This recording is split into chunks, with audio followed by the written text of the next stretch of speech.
여러분 안녕하십니까? 사랑의 샘 평화의 소리 10월 21일 KCR 뉴질랜드 뉴스입니다. 오늘 첫 소식입니다. 레이버의 제신다 아더는 그린 파티와 공식적인 연립 정부를 구성하지 않을 것임을 밝혔습니다. 또한 그린 파티에 지원 협정을 계획하고 있지만 그린 파티가 협상 의지를 가지고 있지 않기 때문에 협상은 없을 것이며 레이버는 그 자체로 충분히 강하다고 말했습니다. 어제 화요일에 레이버의 의원들은 회동을 가졌고 아던 총리는 레이버의 성공으로 들뜬 분위기 속에서 22명의 새로운 의원들을 환영했습니다. 아던 대표는 의원총회에서 의석수가 이렇게 꽉 찬 것을 본 적이 없다고 말하며 레이버는 현재 64명의 의원을 보유함으로써 완전한 다수당이 됐으며 그린 파티와의 연정이 필요하지 않다고 말했습니다. 그린 파티의 제임스 쇼 공동대표는 레이버와의 공식적인 연정 협정이 있을 것으로 예상하느냐는 질문에 우리는 아무것도 기대하지 않는다고 답했습니다. 아든 총리는 뉴질랜드는 통치 권한을 우리 레이버에 위임했다고 말하며 레이버 파티는 향후 잠재적인 협력을 기대하고 있다고 밝혔습니다.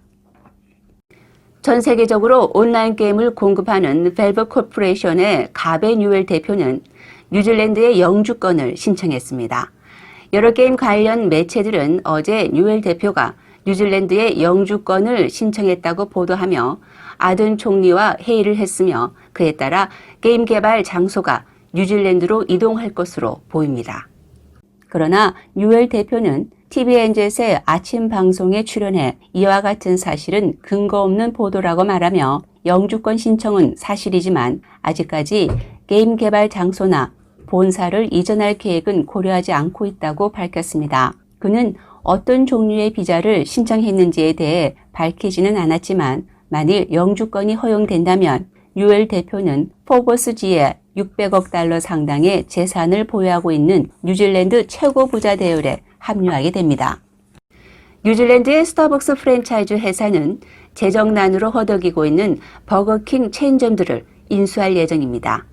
매수 회사는 매매 일반 절차에 따라 인수에 앞서서 점검을 하고 있으며 10월 30일까지 모든 점검을 마치도록 하고 있다고 밝혔습니다.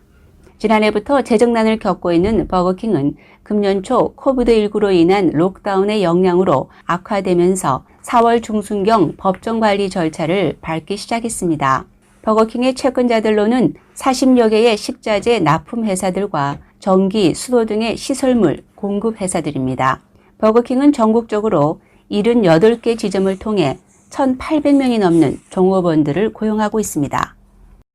캐드베리 초콜릿 회사는 어린이들의 스포츠 시설이 부족한 것에 대해서 50만 달러를 흔쾌히 지원했습니다. 이 기금을 관리해 신청자를 받고 있는 키즈캔은 이미 600만 달러 상당의 신청을 받고 있다고 밝혔습니다. 한 마우리 학교에는 지난 50년 동안 재구시를 못하는 럭비골 포스트를 새로이 설치됐으며 또 다른 학교에는 부서진 농구 골대가 교체되기도 했습니다.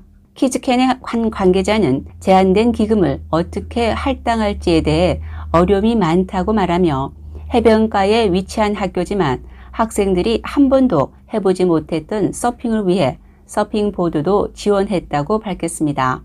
그는 600만 달러가 넘는 액수의 신청을 받고 있지만 기금은 10분의 1도 채 안 되는 정도라 선별에 어려움이 많다고 거듭 강조했습니다. 호주의 완화된 국경 통제 방침을 이용해 마음대로 이동하고 있는 키위들에 대해 호주에서는 논란이 되고 있지만 제신다 아든 총리는 호주 연방정부와 지방정부 간의 문제라고 말했습니다.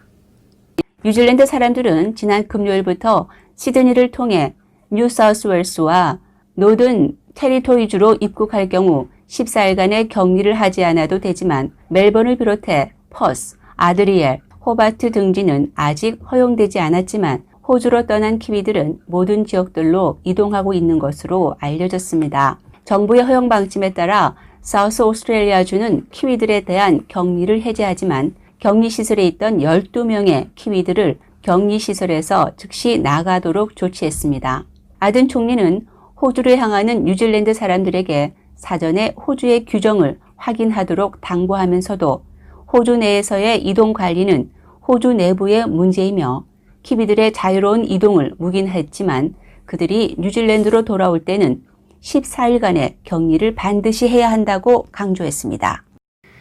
뉴질랜드 유명 디자이너인 트랄라이즈 코퍼 키위 패션 디자이너는 금년도 봄 상품과 여름 상품으로 기획 디자인한 의류 1,800여 점들과 독특한 디자인으로 보관 전시 중인 의류들이 도난당했다고 SNS를 통해서 밝혔습니다. 디자이너 쿠퍼는 직원들 어느 누구도 다치지 않은 점에 대해 감사하지만 코로나 록다운 기간 동안 심혈을 기울여 준비한 디자인들을 모두 도난당한 데 대해 큰 좌절과 실망을 표했습니다. 이번 주말부터 이어지는 노동절 연휴를 앞두고 국내의 주요 해변들에서 인명구조대 활동이 본격적으로 시작됩니다. 이런 가운데 인명구조대 측은 코로나19로 인해 이번 여름에는 예년보다 훨씬 더 많은 내국인들이 해변을 찾을 것으로 예상하면서 크게 긴장하고 있습니다.